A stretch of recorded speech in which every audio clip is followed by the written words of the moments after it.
Hi విను. జీవితంలో కొన్ని సందర్భాల్లో కష్టమైన పరిస్థితి, క్లిష్టమైన పరిస్థితులు వస్తూ ఉంటాయి. ఈ సందర్భంలో మనం చాలా డౌన్ వెళ్ళిపోతాం. మనలో మొరాల్ కిల్ అయిపోద్ది. మనలో ఆత్మవిశ్వాసం పోతుంది.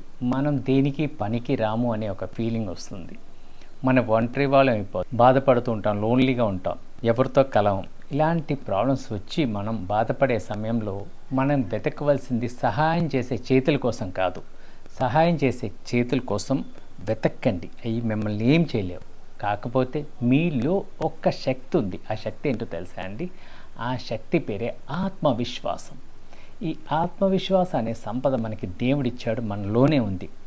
దాన్ని వెతకండి, దాని సహాయం తీసుకోండి, దాన్ని పాజిటివ్గా ట్యూన్ చేయండి. మీ గురించి మీరు పాజిటివ్ సెల్ఫ్ అఫర్మేషన్స్ చెప్పుకోండి. నేను చేయగలను, నేను సాధించగలను, దీంట్లోంచి బయటికి రాగలనని 1000, 100, 1,00,000, కోటి సార్లు మీరు ప్రతి సెల్తో చెప్పుకోండి. మీరు బయటికి రాగలరు.